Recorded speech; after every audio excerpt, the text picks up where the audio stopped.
If you are interested in Pokemon or Yu-Gi-Oh! / Duel Links content, go ahead and subscribe to my secondary channels, Pokemon Central and Duel Links Central. They will be linked in the description down below. Have an awesome day, and I'll catch you guys later. Peace out.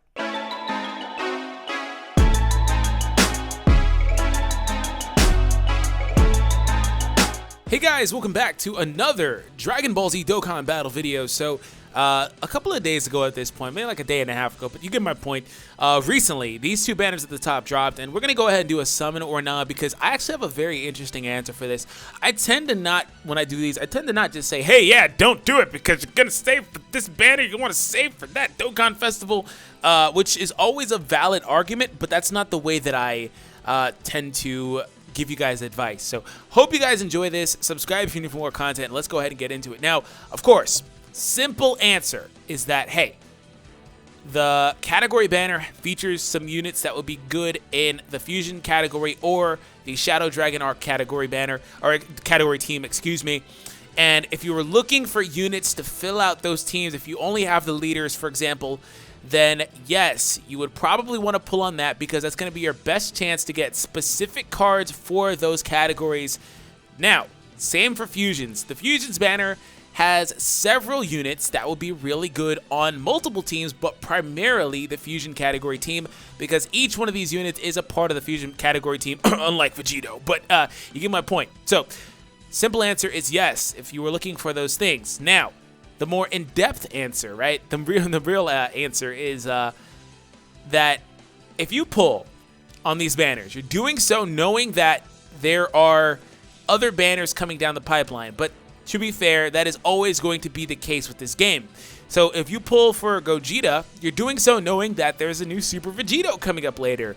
You know what I'm saying? And by the time they drop the Intelligence Gogeta and all that stuff, I don't know when stuff is dropping, by the way, but just spitballing here. By the time they drop, maybe there's a new Jiren and new Ultra Instinct Goku banner that has like SS4 Gogeta and Ultimate Gohan STR and like all the LRs. You know, that is not going to happen, but you get my point.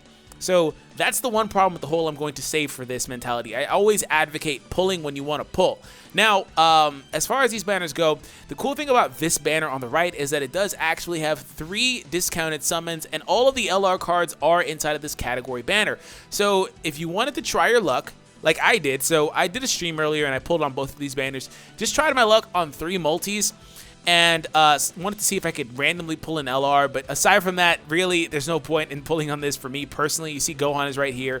The LR cards have these really low rates, 0.04. That's normal, non-featured rate there.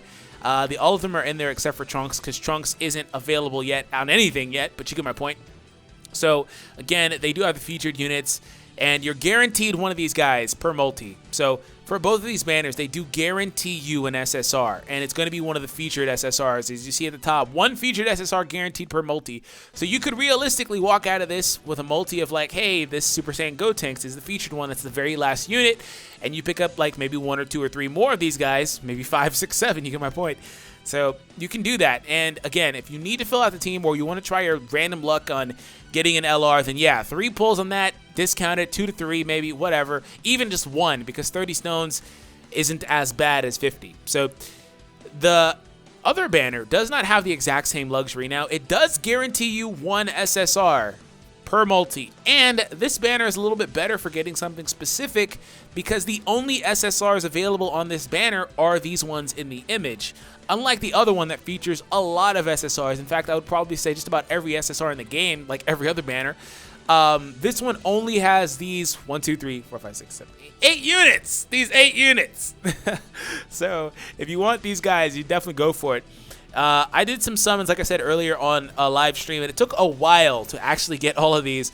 And the funny thing is, for the people that watch the stream, literally after I ended the stream, I did 2 more multis, and I wound up getting the last 2 units that I did not have, the Pandel and the Caroli. So that's awesome, because literally when this banner first dropped the very first time, I wanted Chowman really badly, and it took a really long time to get Chowman, because Chowman was actually really good. He's not even in this image, so Chowman's on this banner too.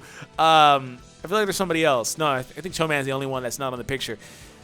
Wow, he got cucked so bad on this banner. But yeah, he was really good whenever he dropped. And then they added times 20 world tournaments, and it's like, yeah, he sucks now, but he was really good before that. But yeah, these are all the units that are here. These are their pull rates. On average, that's about how much you have to spend to get one copy of them. And like I said, they are the only ones in the banner, so there's no long list of things. They're the only ones in here. So if you want to have these guys, go for it. And one thing people need to understand is that this banner is really good, actually, for fusion teams and like other mono teams, like, you know, Extreme Int with the Celza and things like that, because a lot of these units are very underrated. Now, random, just kind of overview of this banner, the best units are going to be, without a doubt, these two right here. You definitely want to try to pick up these two. Weirus is the extension of that. It's like 1A, 1B, and then 2 right here. Weirus is the number 2. Karoli's honestly like the most average unit in this banner probably, whereas these first couple are the worst ones on the banner. I don't want to say that they're bad because they have their niches, but they're the worst ones on the banner. This guy at the bottom, the Fura / Coolies, it can be good on Extreme STR. And of course, Weirus is all-encompassing Mega God support for just about every freaking LR heavy team. So definitely want to get him. But in all seriousness, Celza is upper tier 2. It's just his team that he will be on isn't super conducive to the card. Unless you want him on a fusion team. He's cool on a fusion team. But as you look at his passive, he has the healing and the attack and defense up. So very nice card to have. But I wanted to mainly cover Barlot because a lot of people don't understand something about this unit. Barlot actually winds up being, post-awakening, one of the best possible fusion units. Okay, hear me. One of the best possible fusion units. And on Global, that is more profound because of the fact that Global never got the SS3 Adult Gotenks card. Since Global never got that card, there is a slot wide open, and Barlot wants it. Okay, Barlot was basically calculated as being the next best unit to add on this team a while ago when the fusion teams came out by Mobile Man over on the Reddit. So even if he's a couple slots down nowadays from where he was, definitely worth picking up. Okay, leader skill 3 keys, 70%, attack and defense went above 30%. That's not really important. Greatly raises his own attack for 1 turn and causes supreme damage, so he gets a 50% attack raise for 1 turn. Aside from that, the passive 15% attack and 10% per key sphere obtained. So if you look at it, and this is something that a lot of people also don't really kind of pick up on, whenever you have these units like this that are nuker type passives, the thing about them is that if the unit is good, they have a nice key multiplier and stuff like that.